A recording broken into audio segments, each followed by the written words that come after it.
Com muita satisfação, com o coração aquecido pela forma que eu fui recebido aqui no Mangá das Garças, tá?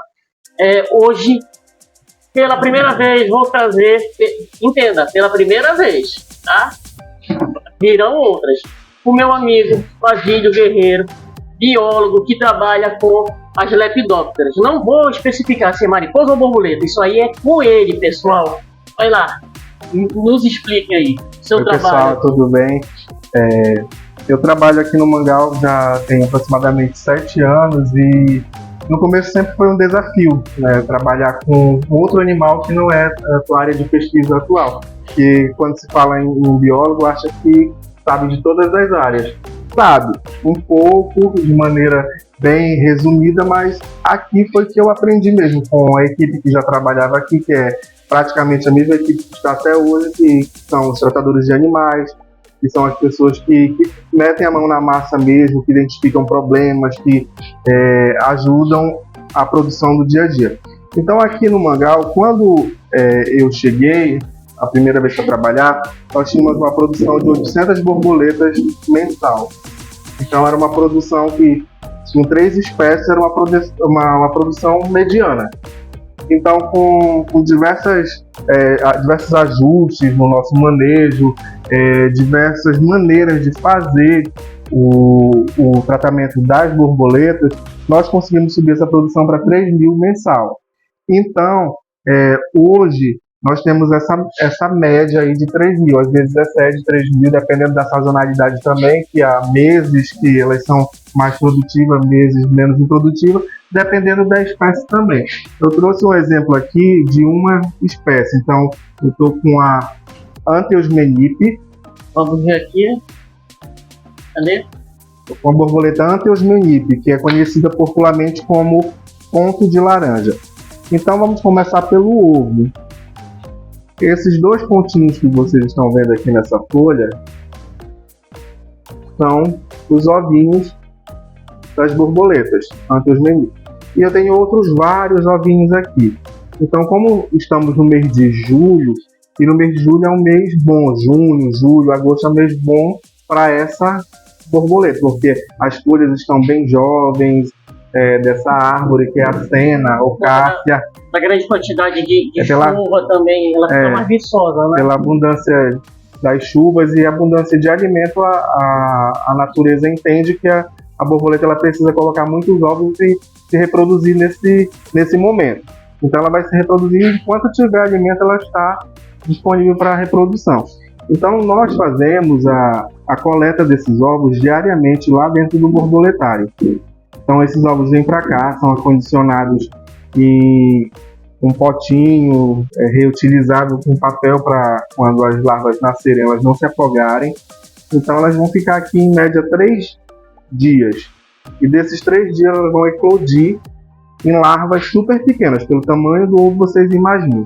Então eu tenho um exemplo aqui de uma larva que saiu desse ovo. Essa aqui ela já está um pouco mais desenvolvida.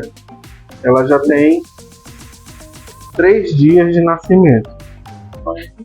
Então ela já cresceu muito.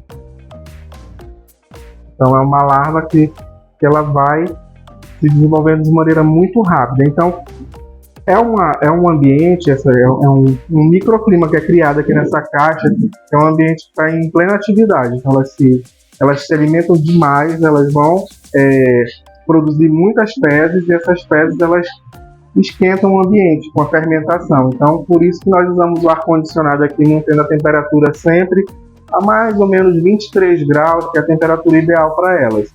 E durante a noite tem mudança de temperatura também, a gente faz esse controle já através de um termohigrômetro e faz o acompanhamento de maneira diária. Então, sempre a gente vai fazer esse monitoramento para conseguir ter o melhor ambiente possível. Há outras situações que elas podem passar, que elas podem ficar com temperaturas um pouco mais elevadas ou mais abaixo, que elas vão sobreviver, mas a atividade ideal é nessas condições que a gente mantém aqui no laboratório. E aqui, nessa outra caixa, eu já tenho larvas bem desenvolvidas, que elas já estão quase no ponto de virarem pupas ou crisálidas. Então, borboleta, de maneira geral, não forma casulo. Os lepidópteros que formam casulo são as mariposas. Então, é uma proteção extra, como o caso do bicho da seda, que faz um envoltório em torno da sua pupa, e aí a borboleta não faz. Então, essa borboleta aqui ela já tem 22 dias. A partir de amanhã, ela já vai começar a transformação. Já dá para notar aqui que essa aqui ela está diferente, ela está com um verde mais claro. Ela já vai começar o processo dela de transformação em pupa. Essa daqui já vai demorar mais um pouco. Tá mais intenso, né? Bem notório. Um verde mais escuro. Então é interessante lembrar que as borboletas elas são um caso típico de coevolução. Então elas só comem um tipo de folha. Então se você vê uma larva em uma árvore, você não pode levar para outra árvore que ela não vai comer daquela folha, ela só vai comer daquela folha que ela já evoluiu, que ela gosta. E ela tem várias exigências, não é só a folha, ela prefere as folhas mais jovens, as folhas que são mais frescas, então elas são exigentes. Então, para ela se alimentar, ela precisa dessas condições. E após 23 dias, mais ou menos, continuando aqui no ciclo, elas já vão se transformando. Nós estamos aqui no estágio de pré-pupa.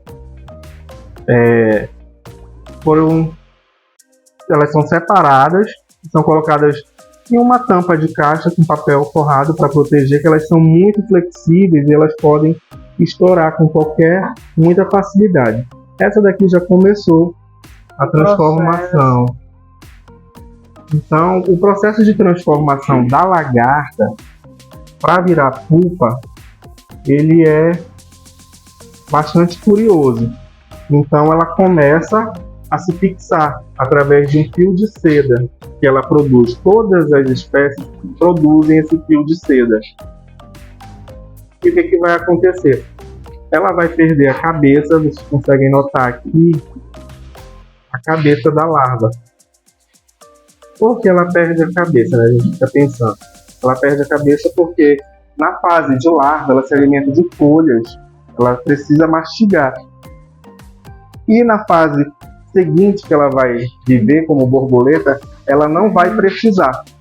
Então ela vai eliminar essa cabeça, ela vai reutilizar as células do seu corpo para fazer uma reprogramação de um corpo novo. Então ela vai produzir um corpo mais alongado, um corpo com suas patas, ela vai ter asas, vai ter antenas, vai ter probóscide para sugar o néctar. Então tudo isso é programado geneticamente e ela sabe exatamente a hora que isso vai chegar e ela escolhe um lugar bem sossegado para fazer isso. Nesse exemplo aqui da borboleta Antheus menipe ou ponto de laranja, ela vai se esconder principalmente nas folhas, para ela poder ficar. Notem que é a mesma cor da folha, é a cor da pupa. Então aqui o predador vai ter um pouco de dificuldade de encontrá-la, então ela está se camuflando aqui. Então dependendo qual é a espécie, qual é a coloração da sua pupa, ela vai se esconder num ambiente parecido com aquele para ficar bem escondida dos predadores, porque diversos tipos de predadores consomem essas pupas. Roedores, pássaros, formigas, então uma série de dificuldades ela vai passar na vida dela para poder virar uma borboleta. Então desde a fase do ovo até ela se tornar uma borboleta, ela vai ter bastante dificuldade. Só para ter uma noção, de cada 100 ovos que são colocados na natureza, apenas 2 viram borboleta adulta e chegam no final do processo. Já no nosso caso aqui é diferente. Dependendo da estação do ano, a gente consegue 50%, 60%, 70% de sucesso e às vezes, em algumas espécies, até 100% de sucesso a gente consegue, tratando o ovo desde o início até chegar na fase adulta. E aí a parte interessante aqui da nossa equipe do laboratório é quando essa pré-pupa, ela completa a sua transformação e vira essa cápsula, ela precisa de 24 horas para ficar um pouco mais rígida, para então ser pendurada aqui, nesses palitinhos. Então aqui elas são penduradas com um esparadrapo. Esse esparadrapo aqui é daquele mais caro, de maior qualidade, porque se for do mais barato elas se desprendem e a gente vai precisar fazer retrabalho, então é um desperdício de tempo e não é isso que a gente quer. Além do que, se tiver retrabalho, tem mais manuseio e a gente corre o risco de lesionar a pulpa e perder um trabalho de 40 dias mais ou menos. Então, depois que elas já estão nesse ponto, elas vão passar por um armário específico e vão lá ficar esperando aproximadamente 7 dias. Ó, vocês veem aqui que tem outra espécie aqui do ladinho que eu não cheguei a mencionar, mas essa espécie aqui é Driasiulia, conhecida como borboleta ajuda, e ela tem esse formato aqui da pupa como se fosse uma folha seca. Então ela vai ficar em ambiente com essa coloração que tem esse aspecto para se esconder dos predadores. Uau! E aí a gente passa lá para os armários onde elas ficam penduradas e vão passar. Essa espécie que eu estava explicando aqui, ela demora 7 dias para fazer toda a transformação e emergir da pupa e já sai pronta para o voo. Aí tem variações, né? Dependendo da espécie, dependendo do clima também. Se o clima estiver muito úmido, muito chuvoso, não é a nossa realidade amazônica ficar frio, mas às vezes é uma temperatura um pouco menos agradável para ela e elas vão sentir. 1 grau de temperatura de diferença já vai fazer ela atrasar um pouco esse ciclo. Se tiver muito quente, assim, um ambiente propício, e a estação quente é a estação das flores aqui na Amazônia, então vai ter muito néctar, então ela vai se apressar para se alimentar, para copular e recomeçar o ciclo. Então, às vezes demora 5 dias só para esse processo acontecer, então é super rápido.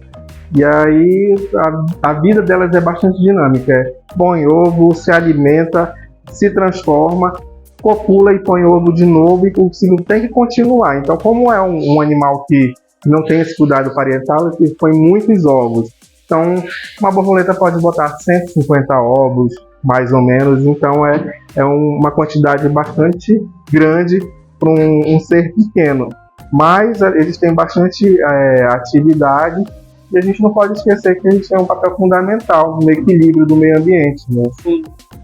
Tanto para a ciclagem dos nutrientes, se alimentando das folhas, fazendo adubação de todo o chão da floresta ali para as árvores vizinhas, não só para as árvores que elas estão predando, mas também elas têm um papel fundamental de alimento para outros animais, como já tinha falado, elas são predadas por roedores, por pássaros, assim também como elas, na fase adulta, elas são polinizadoras, elas consomem néctar, elas vão tomar o néctar da flor e vão aproveitar e fazer também a polinização. Então,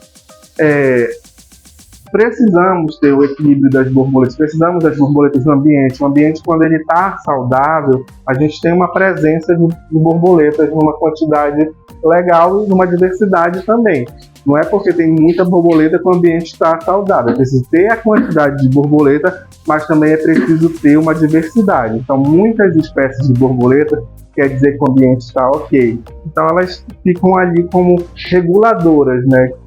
São as primeiras, que são as mais sensíveis, né? Que elas vão dizer que o ambiente está legal ou não. Porque elas sofrem com mudança de temperatura, elas sofrem com a poluição. Então, se tiver borboleta, quer dizer que está ali ok o ambiente. E a gente pode mostrar aqui o armário onde elas ficam. É um indicador. Vamos aqui passar para...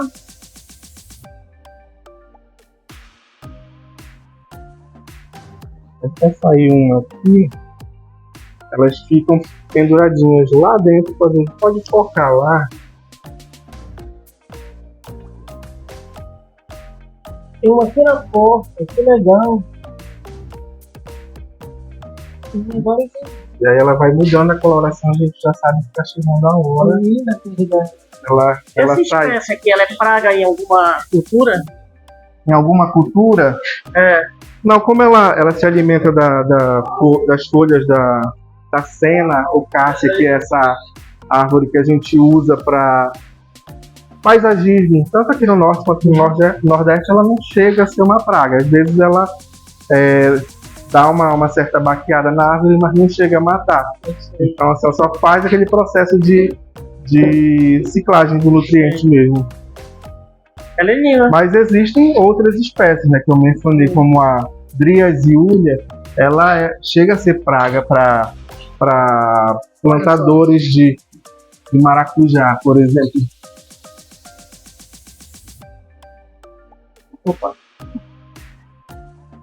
E aí, depois que ela está nesse processo aqui, ela sai da pupa, ela vai necessitar de pelo menos 4 horas para secar completamente a asa. Porque imagina que ela estava fechadinha ali naquele ambiente, e aí ela rompe a cápsula com as asas todas dobradas. Ela vai precisar de algumas horas para ir fortalecendo a musculatura dela e secar, que era um ambiente, um meio líquido, secar essas asas, esticar e voar para continuar o ciclo. Legal. Bom, aqui o pessoal trabalhando. Esse aqui é o Val. Tem mais. Não, saiu. Olha, muito importante o seu trabalho, viu? Precisa ser reconhecido, saber disso. Olha aqui. Pessoal, se você não sabe qual é a espécie, não pegue na lagarta. Muito cuidado, hein? Essa espécie é da Dryasiulia, é uma espécie mimética. Então, o que é mimética, né? A gente fala, é uma espécie que imita outra espécie para se defender. Então, essa espécie ela imita uma taturana, uma lagarta que provoca queimadura, mas ela é totalmente inofensiva. Não vai provocar nada. Mas não é para você fazer isso aí, não, cara. Pois é. A gente precisa conhecer as espécies, precisa ter o contato para depois manipular. Sempre com supervisão de um profissional da área, de um professor, de um biólogo conhecido, que ele vai poder se orientar um pouco melhor. Quem trabalha com animal, quem trabalha com planta, precisa ter parceria, precisa ter uma rede. Essa aqui é da Calígulos, olho de coruja. Olho de coruja. Tá. Essa lagarta também. Também, eu vou te mostrar a lagarta já bem desenvolvida. É uma receita simples que a gente aprende com a nossa avó, de dar um galinho da planta. Nossa. Sabe, de dar uma receita que um dia a gente perde e a gente já sabe que deu para alguém, a pessoa pode devolver pra gente. A importância da parceria. A importância da parceria. Então, assim, eu não tinha mais esperança de recuperar essa espécie. Que até tirei autorização pelos órgãos ambientais para fazer uma procura na natureza e não consegui encontrar nem na natureza, aqui na região de Belém. E agora a gente já está na segunda geração das que foram trazidas de São Paulo. Quantas vieram e quantas tu tens hoje aqui? Nós trouxemos a nova geração. Nós trouxemos 150 larvas, 50 ovos e 20 pupas. Aí nós estamos com aproximadamente 40 borboletas dentro do borboletário. Ovos, aí a gente já perdeu a conta, mas a gente vai conferir, que a gente sempre confere. Amei esse número. Isso aí é muito bom, muito positivo. É muito positivo. E larva, nós estamos com quase 200 larvas. Então a gente já conseguiu achar o manejo, né? A mão do manejo dela de novo. Então, para ficar tudo muito organizado, nós temos uma tabela. E nessa tabela é controlado o que foi feito no dia, a hora que foi feito, se foi feita a higiene da caixa, porque essas caixas elas precisam ser lavadas todos os dias com sabão neutro e passar álcool 70 para ficar um ambiente o mais estéril possível, para não ter contaminação de outros agentes. Então a pessoa que fez, ela vai assinar aqui na ficha e a gente vai saber quem foi que fez certo e quem foi que fez errado também. E aí corrigir o manejo. Qualquer impacto já sabe onde foi a falha, né? E agora a gente está num sistema de tratamento que cada equipe cuida de uma espécie. Então a gente já sabe qual foi a equipe que manejou aquela espécie. Se acontece alguma falha, nem sempre a falha é da equipe, às vezes é contaminação de planta, às vezes é ataque de formiga. Fungo, ataca muito. Formiga, às vezes dá fungo se ficar muito molhado, porque a gente precisa pulverizar a caixa, mas não pulverizar a ponto de molhar. Então é necessário deixar ela no... Tem um detalhe, olha lá, ele faz aí, William. Esse aqui é o William. Tá pulverizando a caixa para ficar molhadinha, mas não ficar encharcada no fundo. Para dar uma leve umidade.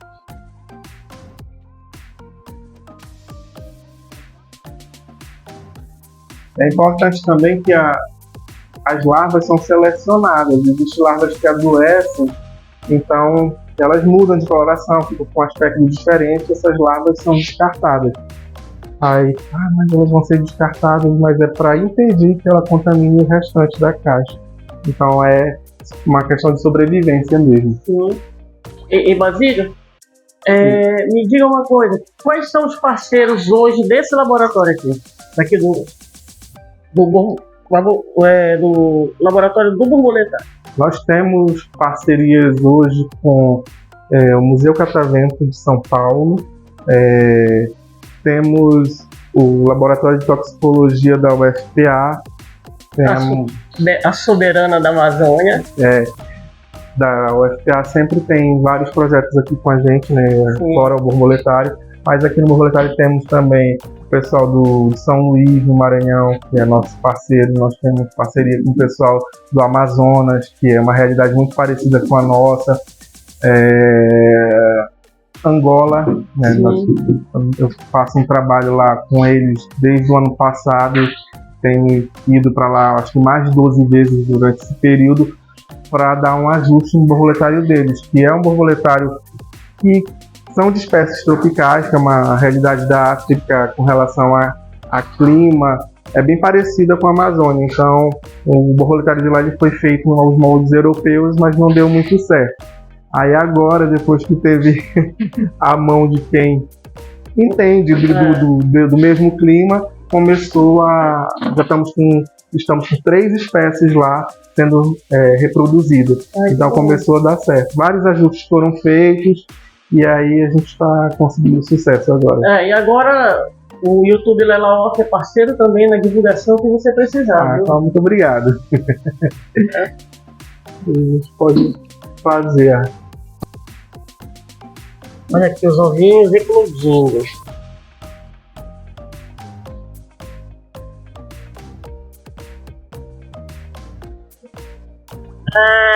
Viemos aqui para dentro do borboletário.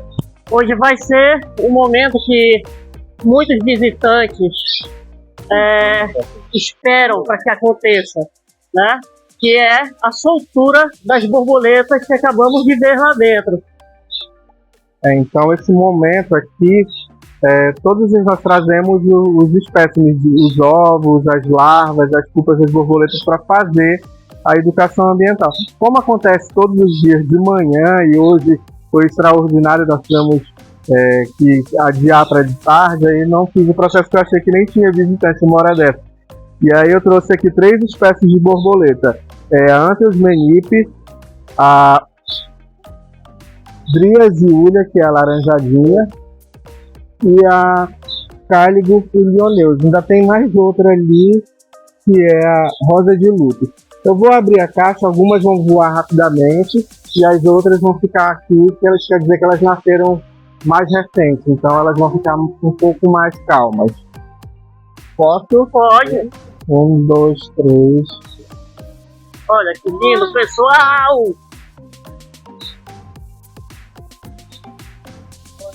É interessante que elas já saem prontas para cópula. Essas aqui são fêmeas que estão prontas para copular e elas ficam de asas abertas. Quando elas querem o macho, elas permitem, elas consentem a cópula. Quando elas não querem, elas fecham as asas e o macho vai embora. Que legal!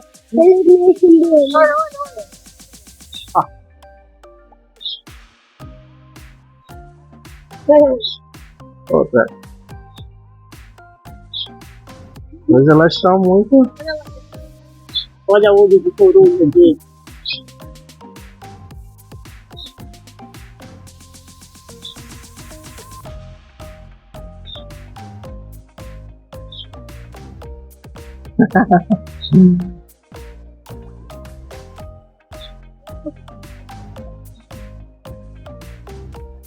Olha, a gente pegou o momento que da olho de coruja tá em cópula aqui. Ai, cópula. Ou não? Não, não é outra espécie que tá aqui. Pois é, outra espécie.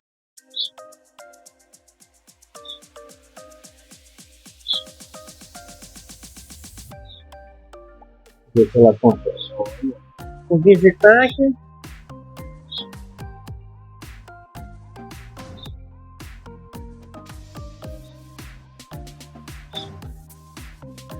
Aiazon, em inglês?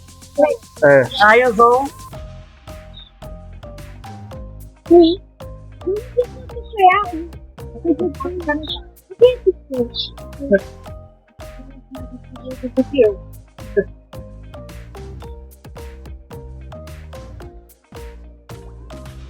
Aqui que tá em cópula. Sim. Essas duas aqui não perderam tempo. Sem pressa. Tem pressa de aproveitar a vida, de viver e continuar o ciclo. Se perpetuar. Tá aqui, Olha né? só. Aí ela. Aqui, ó. Aqui também, ó, tá todo mundo. Todo mundo em loja aqui, olha. Ele carrega,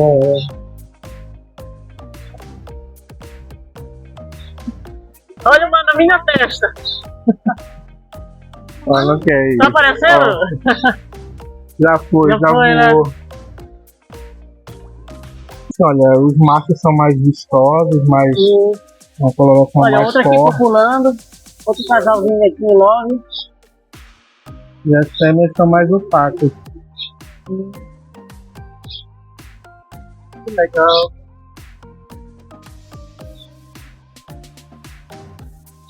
Vou fazer as píntulas voando logo.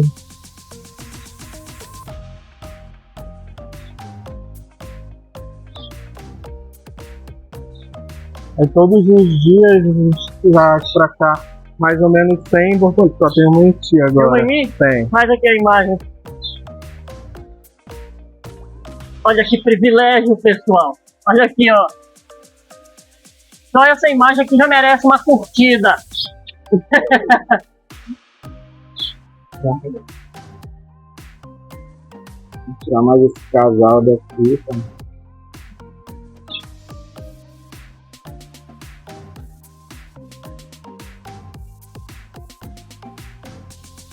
Carregando, ó.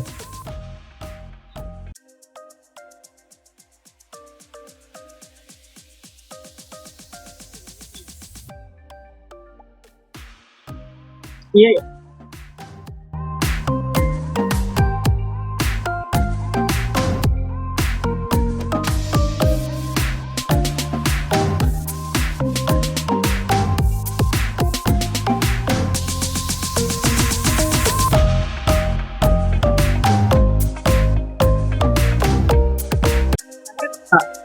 Uma visitante está fazendo essa imagem. Davi, meu amigo, muito obrigada por toda essa informação, por toda essa riqueza de informação e conhecimento. Conhecimento tem que ser compartilhado e você sabe muito bem disso.